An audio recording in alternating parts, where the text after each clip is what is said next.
ഇപ്പം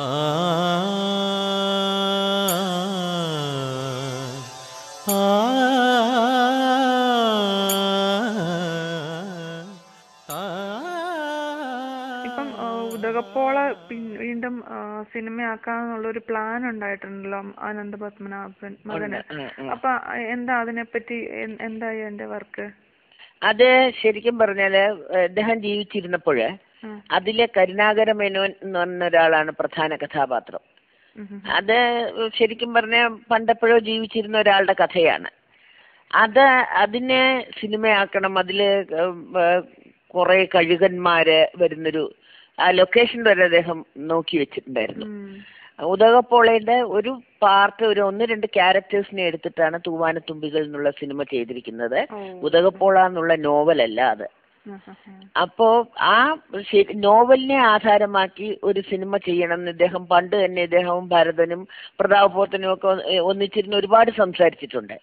പക്ഷെ അദ്ദേഹത്തിന് അത് ചെയ്യാനൊക്കെ അത് അത്ര എളുപ്പമല്ല ആ കഥ സിനിമയാക്കുക എന്നുള്ളത്.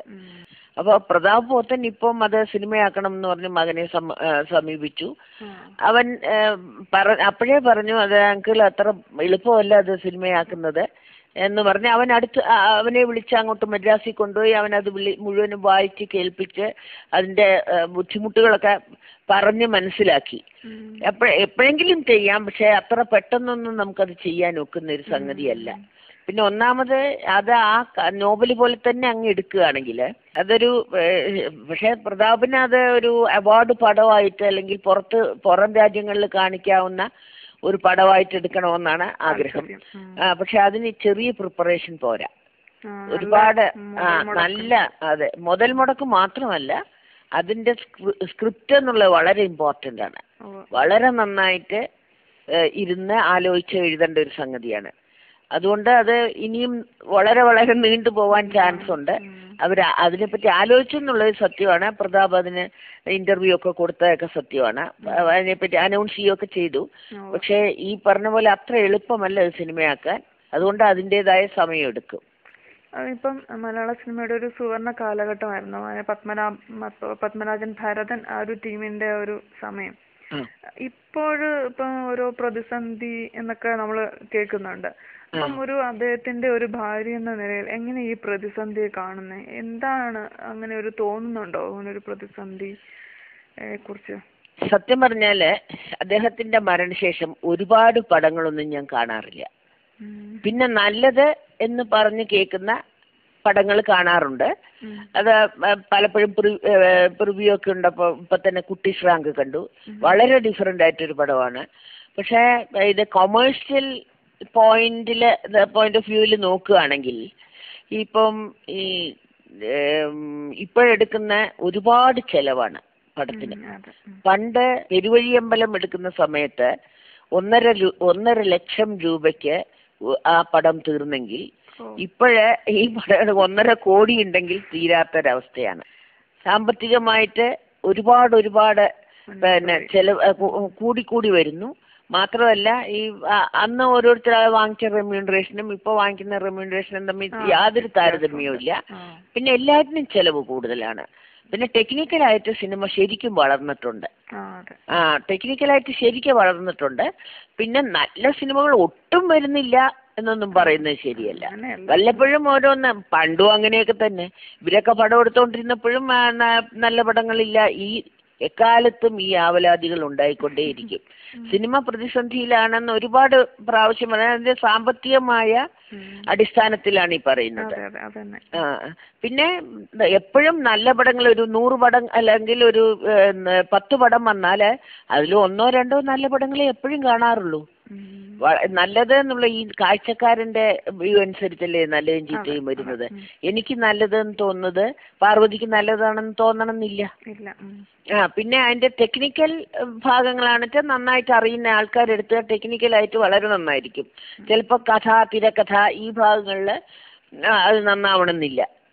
നല്ലൊരു കഥ അല്ലെങ്കിൽ സിനിമയ്ക്ക് കഥയെ വേണ്ട എന്ന് പറയുന്ന ആൾക്കാരുണ്ട്. എന്തെങ്കിലും ഒരു സബ്ജക്ട്, ഒരു സംഭവം മാത്രം മതി എന്ന് പറയുന്ന ആൾക്കാരുണ്ട്. ആദി മധ്യ അന്തങ്ങളുള്ള കഥ വേണം എന്ന് പറയുന്ന ആൾക്കാരുണ്ട്. ഇത് രണ്ടുമല്ലാത്ത വിധത്തിൽ ഒരു ചെറിയ സബ്ജക്റ്റ് മാത്രം മതി എന്ന് പറയുന്നവരുണ്ട്.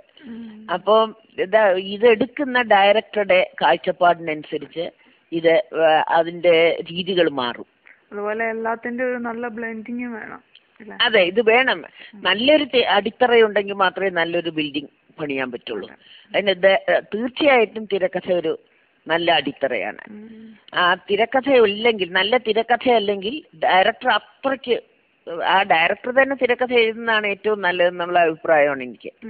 ഇപ്പോൾ എന്താ വെച്ചാൽ അവരുടെ കാഴ്ച. പക്ഷെ അതിപ്പോ ഇവിടെ എത്ര ഡയറക്ടേഴ്സ് സ്വന്തമായിട്ട് തിരക്കഥ എഴുതും എന്നുള്ളത് നമ്മളെ കണ്ടുപിടിക്കേണ്ടിയിരിക്കുന്നു.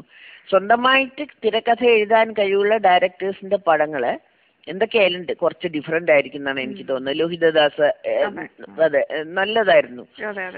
ലോഹിതദാസിന്റെ എഴുതുന്ന തന്നെത്താൻ ഡയറക്ട് ചെയ്യുന്ന പടങ്ങളും ഒക്കെ നല്ലതായിരുന്നു. അതുപോലെ തന്നെത്താൻ തിരക്കഥ എഴുതുന്ന KG ജോർജ് ഒക്കെ ആ തന്നെത്താൻ തിരക്കഥ, പിന്നെ അടൂർ ഗോപാലകൃഷ്ണൻ തന്നെത്താൻ തിരക്കഥയാണ് എഴുതുന്നത്.